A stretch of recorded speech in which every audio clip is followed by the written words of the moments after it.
Welcome back. Question ಏನು ಅಂತ ಅಂದರೆ check whether given number is buzz or not. Okay, buzz number ಅಂತ ಅಂದರೆ ಏನು? ಸೊ ಕೊಟ್ಟಿರುವಂತಹ ಒಂದು ಇನ್ಪುಟ್ಟು ಆ ನಂಬರು ಅದು 7ಇಂದ ಎಂಡ್ ಆಗಬೇಕು, ಇಲ್ವಾ 7ಇಂದ ಡಿವಿಸಿಬಲ್ ಆಗಬೇಕು.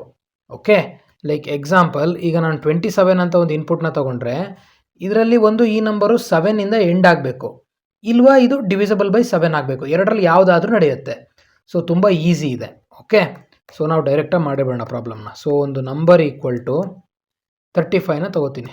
ಓಕೆ, ಸೊ ಇವಾಗ ನೆಕ್ಸ್ಟು ಡೈರೆಕ್ಟ್ ಇಫ್ ಕಂಡೀಷನ್ ಹಾಕೋಣ. ಇಫ್ ನಂಬರ್, ಸೊ ಏನಿದೆ, either it should end with 7. So end with 7 ಅಂತ ಅಂದರೆ ನಮಗೆ ಜಸ್ಟ್ ಬೇಕಾಗಿರೋದೇನು, ಲಾಸ್ಟ್ ಡಿಜಿಟ್ ಮಾತ್ರ. ಸೊ ನಂಬರ್ ಮಾಡ್ಯುಲಸ್ ಆಪರೇಟರ್ನ ತೊಗೊಂಡ್ರೆ ನಮಗೇನಾಗುತ್ತೆ, ಲಾಸ್ಟ್ ಡಿಜಿಟ್ ಸಿಗುತ್ತೆ, ಹೌದಾ? So modulus 10 which is equal to 0ನ ಅಲ್ಲ 7, ಬಿಕಾಸ್ ನಮಗೆ ರಿಮೈಂಡರ್ 7 ಆಗಬೇಕು. ನಾವು ಲಾಸ್ಟ್ ಡಿಜಿಟ್ನ ಎಕ್ಸ್ಟ್ರಾಕ್ಟ್ ಮಾಡ್ತಾ ಇದ್ದೀವಿ. ಓಕೆ, ಸೊ ಆರ್ ಇನ್ನೊಂದು ಕಂಡೀಷನ್ ಏನು, number modulus 7 which is equal to 0. 100% ಅದು 7ಇಂದ ಡಿವಿಸಿಬಲ್ ಆಗಬೇಕು. ಓಕೆ, ಸೊ ಆ ಥರ ಏನಾದರೂ ಆಯಿತು ಅಂತ ಅಂದರೆ ಎರಡರಲ್ಲಿ ಒಂದು ಕಂಡೀಷನ್ ಟ್ರೂ ಆದರೂ ಕೂಡ print, so number comma is a buzz number. Okay, ಅಕಸ್ಮಾತ್ ಆಗಲಿಲ್ಲ ಅಂತ ಅಂದರೆ ಎಲ್ಸ್ ಪ್ರಿಂಟ್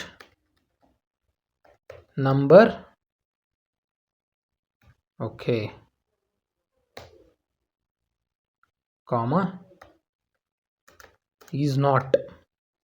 ಓಕೆ, ಈಗ ಸದ್ಯ 35 is divisible by 7. So 7 5 35. So ಈಗ ಇದು ನಮಗೆ ಬಸ್ ನಂಬರ್ ಆಗಿ ಬರುತ್ತೆ. Okay, run. So as 35 is a buzz number.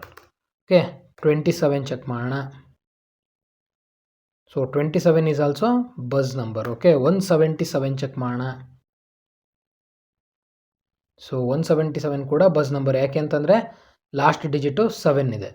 ಅದೇ ನಾನಿವಾಗ 48ನ ಚೆಕ್ ಮಾಡ್ತೀನಿ. Okay, so 48 is not. Okay.